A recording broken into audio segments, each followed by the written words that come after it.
Madam Deputy Speaker, just 5 days before the US Senate was attacked, they came together to approve a resolution co-sponsored by 20 senators from both parties, from Marco Rubio to Cory Booker.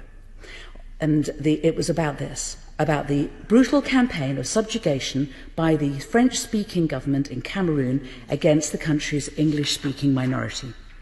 The Senate resolution condemned with great force the atrocities committed by the Anglophone separatist militias, and it speaks with equal power about the actions of the Cameroon government, including, I quote,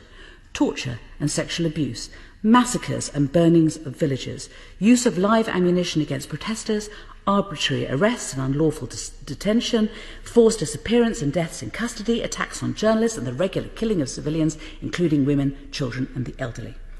Madam Deputy Speaker, the Senate resolution noted approvingly that exactly 1 year before, the Office of the US Trade Representative, remember this is Donald Trump's trade representative, the direct counterpart of the Secretary of State for International Trade, had terminated Cameroon's access to preferential trade rights due, I quote, to persistent gross violations of internationally recognised human rights.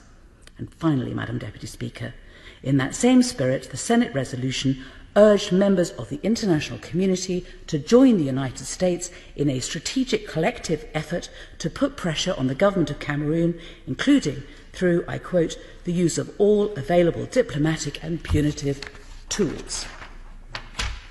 And I quote that Senate resolution at length, Madam Deputy Speaker, because I believe that we must ask ourselves what on earth those senators would think if they knew that on that very same day,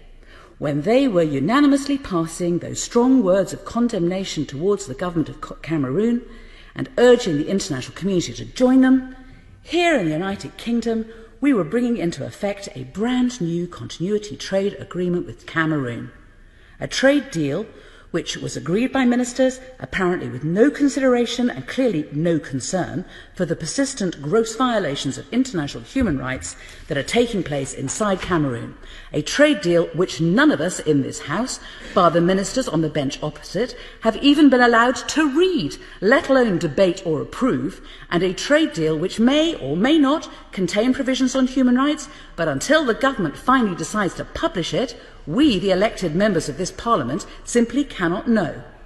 I hope that members on all sides will keep the example of Cameroon in mind and consider the words of the US Senate and the actions of the US Trade Representative when judging how to vote later on, because we all know that on occasions like this, when amendments are up for debate, ministers will try to persuade us that they don't disagree with the good intentions behind them and they just don't think that they're really required.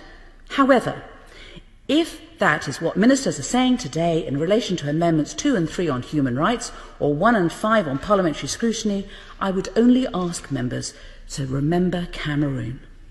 A trade deal done with a regime which is slaughtering women and children just because they live in English-speaking towns. A trade deal done in the face of the US Senate on the same day that they call for international support. And a trade deal which, incredibly, has still not been laid before Parliament almost 3 weeks after it came into force. I would urge all members to think about the Cameroon deal and how little consideration ministers gave either to human rights or to the rights of this Parliament when they decided to sign it. And then finally ask yourself and ask your conscience whether you accept what those same ministers are saying when they go through the amendments before us today and tell you they're not really required.